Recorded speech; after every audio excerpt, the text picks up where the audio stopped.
Magandang umaga sa inyong lahat. Ako si Career Jane Arias Fuentes at tatalakayin natin ngayon ang patungkol sa IP struggles. Una na dito ang strangers in their own lands. Dalawa sa mga kilalang tribo sa Bukidnon ay ang Manobo at Talaindig. These tribes have always lived in peace alongside each other with their boundaries firmly established through kinship and agreements cemented through rituals and mutual respect for each other's rights to land. Ngunit naging masalimuot ang kanilang pamumuhay nang pinahintulutan ng gobyerno ang isang logging company na mag-operate sa kanilang lupain. Sila ang mga leader ng dalawang tribo wherein they cannot move freely within their land, conduct livelihood activities, and exercise traditional resource management. Malaking parte ng kagubatan ng IPs ang nakalpo dahil sa logging.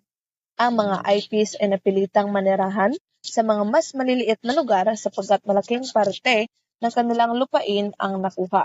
Marami ding migrants ang dumating sa kanilang lugar na naging sanhi ng unti-unting pagguho ng kanilang tradisyon at kultura. Itong IPRA or Republic Act 8371 or the Indigenous Peoples' Rights Act enacted in 1997 ay isang batas kung saan pinapangalagaan at ipinapaglaban ang karapatan ng bawat indigenous people. Kaya ipinaglaban ng dalawang tribo ang kanilang karapatan sa kanilang lupain.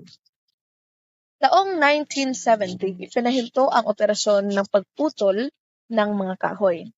1975, bumalik ang mga Manobo at Talaindig sa kanilang mga lugar at itinayo ulit ang kanilang mga tahanan. Ngunit taong 1987 ay bumalik at ipinagpatuloy ng logging company ang kanilang operasyon, ngunit i-rehabilitate lang daw nila ang kagubatan.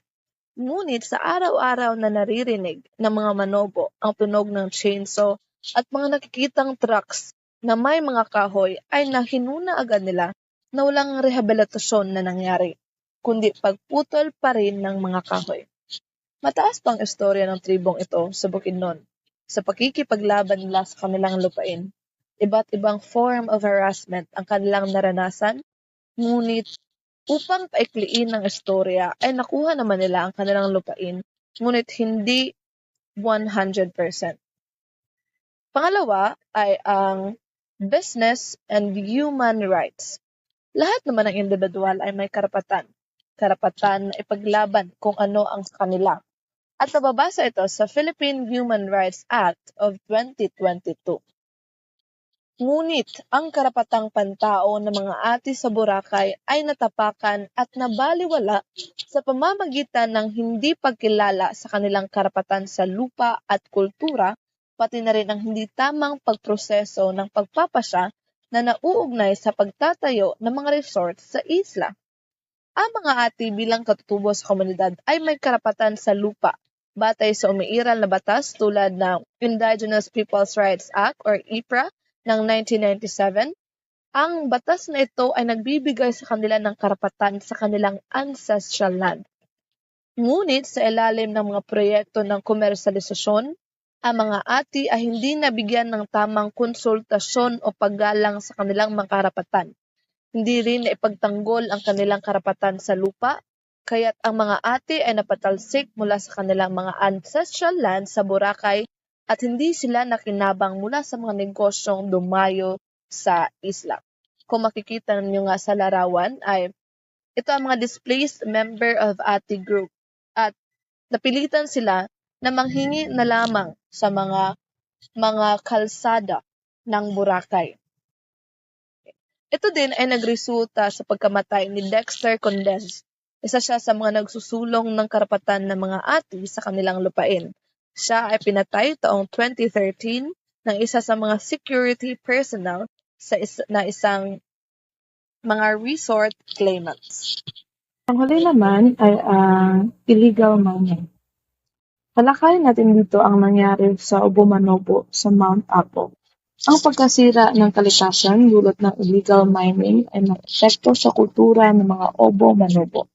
Ang kanilang mga ritual, tradisyon at koneksyon sa kalikasan ay epekto dahil sa mga pagbabago sa kanilang paligid. May mga disadvantage at advantage talaga ang mining. Depende na ito sa proseso na gagawin ng pupuntan kung legal ba o hindi. Bago kasi ginagawa ang operasyon ng isang kumpanya, ay gagawa muna sila ng isang survey sa komunidad. Titipunin ang bawat individual kung sasang-ayon ba sila sa gagawin na operasyon. Ito yung naganap na small-scale mining sa Panginoon. Bawat gabi lamang nagaganap ang operasyon sapagkat iligan nga. Ayon kay Buntal, isa sa mga lider ng tribo na maraming kumpanya at individual ang lumapit sa kanya na magmimina sila sapagkat mayaman sa gold, silver, and copper ang Mount Apo. Ngunit hindi nila ito pinagpipilitan. Sabi nga niya, we will not allow open pit mining of an ancestral domain. It will destroy our environment. The watershed will be devastated. Kaya nagawa ang Philippine Mining Act of 1995 Republic Act No. 7942 upang idaan sa tamang proseso ang pag-use. Hindi naman talaga may pagkakailangang benepisyo ng mining. Kasi mga ito ay ang iron ore or bakal na ginagamit natin sa ating construction. So, hindi naman tatayo ang isang building kung walang bakal. So, at the end of the day, it's all about being responsible. Ang mga indigenous people ay malaking bahagi ng ating kasaysayan, makulay na kultura at tradisyon bilang mga Pilipino. Kaya mahalagang pangalagaan ang kanilang karapatan at kanilang ari-ari. At idaan ito sa tama at patas na proseso.